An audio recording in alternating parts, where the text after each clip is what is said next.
Salam sejahtera, terima kasih karena bersama dengan saya di Nazilin Unity Channel. Ada orang berikan komen, Akmal Saleh disaman 1 bilion. Wow, aku terkejut juga lah kan. Apa pasal pula Akmal Saleh tiba-tiba mau disaman 1 bilion? Tak percayalah, mustahil lah Akmal Saleh akan disaman 1 bilion. Itu di benak pikiran akulah apabila melihat beberapa komen, beberapa hantaran di media sosial. Rupa-rupanya ia yang berkaitan dengan satu perkara membabitkan makanan yang dijual di sebuah kedai yang terdapat di Malaysia, yaitu sandwich ham. Kontroversi baru-baru ini menimbulkan suara bingit daripada Akmal Saleh pula. Beliau mengajar, menyekolahkan beberapa orang termasuk seorang menteri. Wow, hebat jugalah dia kan. Orang seringkali mengingat Akmal Saleh dengan isu-isu kontroversi daripada beliau sendiri dan kadang-kadang seperti menyalahkan kerajaan dan merosakkan nama baik kerajaan sendiri. Tapi tak apalah, hari ini tentang sandwich ham. Kontroversi, rupa-rupanya memang ada sijil halal. Wah, ini betul-betul satu laporan di Harapan Daily yang betul-betul mengejutkan ramai orang dan tak tahulah apa pula komen daripada Akmal Saleh. Daripada hantaran inilah, daripada laporan inilah ada menyebut saman Akmal Saleh, kata mereka. Wah, itulah. Bahan mentah yang digunakan untuk membuat sandwich ham memiliki persijilan halal daripada Jabatan Kemajuan Islam Malaysia. Syarikat pengeluarnya, Shake and Bake Cafe Sendirian Berhad, melampirkan salinan sijil memaparkan kepingan daging ayam digunakan dalam sandwich mereka menggunakan sijil halal sah daripada JAKIM.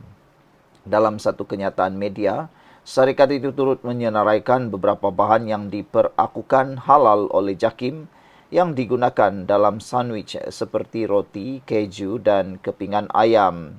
Shake and Bake mengesahkan daging ayam digunakan dalam sandwich memiliki persijilan halal daripada Jabatan Kemajuan Islam Malaysia.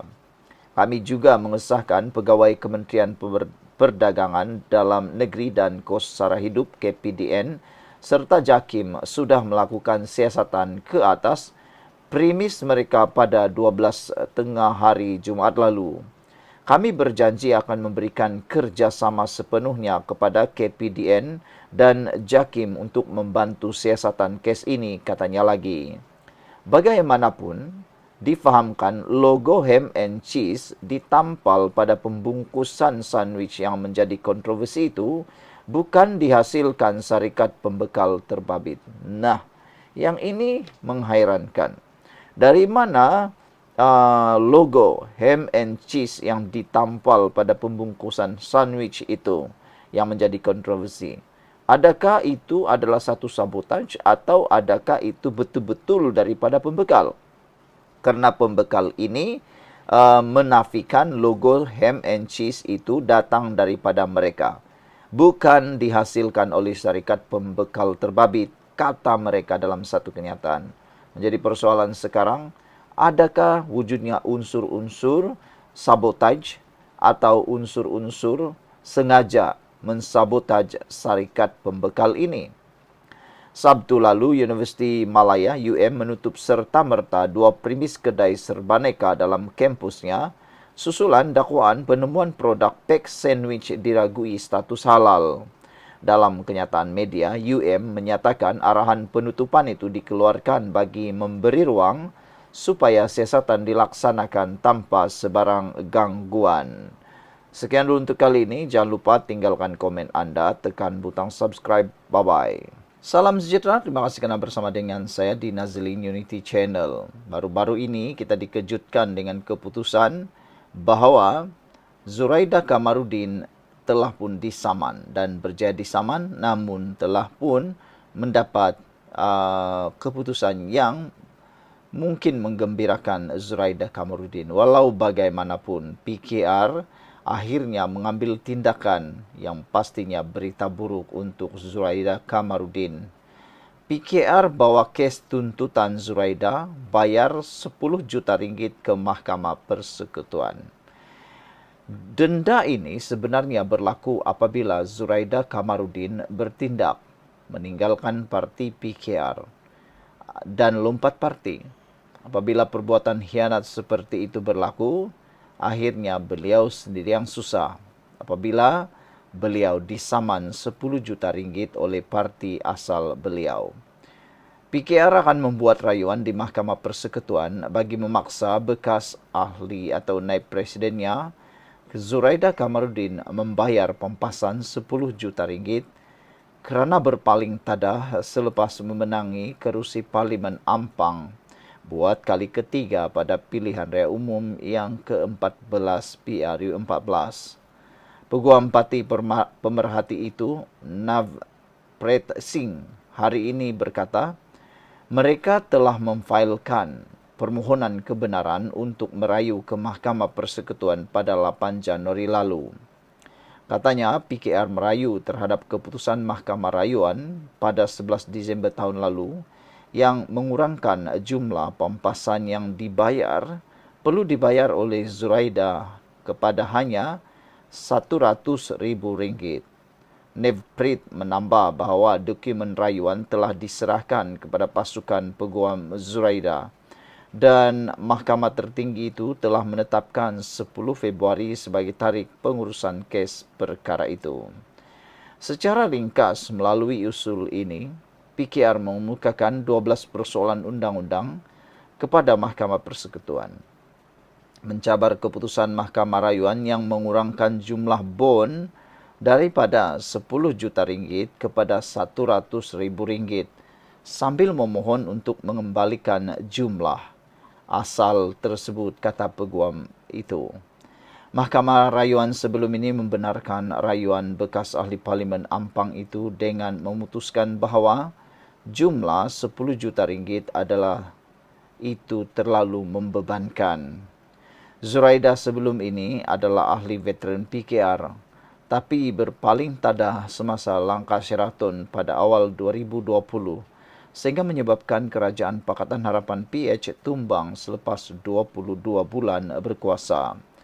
Bekas Setiausaha Agung PKR Saifuddin Nasution Ismail kemudian memulakan saman 10 juta ringgit terhadap Zuraida bagi pihak parti selepas dia keluar parti.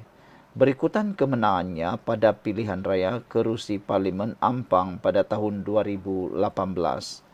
Dalam pernyataan tuntutan, Saifuddin berkata, Zuraida telah menandatangani bon dan bersetuju untuk membayar parti sejumlah 10 juta ringgit berdasarkan terma dan syarat yang ditetapkan dalam perjanjian. Terma dan syarat bon itu termasuk Zuraida bersetuju untuk membayar parti 10 juta ringgit jika tidak lewat daripada 7 hari selepas dia meletakkan jawatan dalam PKR, menyertai mana-mana parti politik lain atau menjadi wakil rakyat bebas selepas memenangi pilihan raya atas tiket PKR. Sekian untuk kali ini. Jangan lupa tinggalkan komen anda. Salam sejahtera. Terima kasih kerana bersama dengan saya di Nazlin Unity Channel. Semua dia nak ulas. Ahli Parlimen PAS ini dicemuh menyalak isu MAHB. Ketua Penerangan PAS Ahmad Fadli Saari hari ini mengundang cemuhan orang ramai apabila cuba mengulas isu penjualan saham Malaysian Airports Holdings Sdn Berhad MAHB. Ahli Parlimen Pasir Mas berkenan antara lain dikecam warga maya memandangkan dia dianggap tiada latar pengajian tinggi dalam bidang ekonomi. Netizen turut berpendapat pemimpin Perikatan Nasional PN itu tidak layak mengupas isu MAHB lantaran kawasan dimilikinya pun masih tertinggal dari segi pembangunan. Reaksi warganet itu dapat dilihat di ruangan komentar menerusi hantaran Ahmad Fadli Saari di Facebook yang menasihati pemegang saham MAHB. Pemegang saham MAHB jangan jual saham anda kepada GDA, Gedue Development Alliance Sdn Berhad. Tawaran RM11 sesaham langsung tak setimpal dengan nilai sebenar MAHB yang mempunyai potensi besar dalam bidang atau sektor penerbangan dan pelancongan, katanya. Bayangkan keuntungan jangka panjang yang dilepaskan jika Anda terima tawaran ini, tambah beliau lagi. Mereka dah 2 kali lanjutkan tarik sebab belum cukup 90%. Itu tanda mereka sangat terdesak, katanya. Wakil rakyat PAS itu juga memaklumkan akibat yang akan diperoleh sekiranya GDA memperoleh kawalan penuh dalam pegangan saham. Kalau mereka dapat kawalan penuh, anda mungkin hilang suara dalam syarikat, kata beliau lagi. Ingat, MAHB bukan sekadar syarikat biasa. Ia aset negara yang patut kita jaga bersama, tulis beliau. Jangan jual murah-murah. Pegang saham anda. Terus percaya pada masa depan yang lebih cerah, tulis Ahmad Fadli lagi. Setakat 8 Januari lalu, GDA menguasai 84.1% daripada jualan saham terbitan dalam MAHB. Dalam satu hantaran yang berasingan, kongsi 23 istilah daging babi, pemuda PAS pula diingatkan tentang fitnah juga haram. Baru-baru ini kita digemparkan dengan beberapa pemimpin daripada Perikatan Nasional telah kalah teruk dalam saman fitnah dan diarah untuk membayar fitnah. Yang lebih mengejutkan kita, apabila PAS turut menyokong untuk bekerjasama membayar denda saman fitnah tersebut, sehingga ada yang menggelar seorang membuat fitnah, dosa fitnah, ramai-ramai tanggung bersama. Pemuda PAS Malaysia berkongsikan 23 istilah daging babi yang sering digunakan dalam bahan sesuatu produk. Antaranya hog, swine, boar, ham, buck, char siu, tankatsu dan yakibuta. Mungkin ada dalam kalangan kita yang masih kurang tahu istilah-istilah babi yang digunakan dalam makanan atau masakan. Kepada peminat makanan Western, Jepun atau Korea, maklumat ini amat penting untuk anda sebelum memberi produk atau makan makanan tersebut, menurut pemuda PAS di Facebook. Dalam masa sama, PAS juga diperli termasuk diingatkan bahawa memfitnah juga haram hukumnya selain khinzir. Sekian dulu untuk kali ini. Jangan lupa tinggalkan komen anda.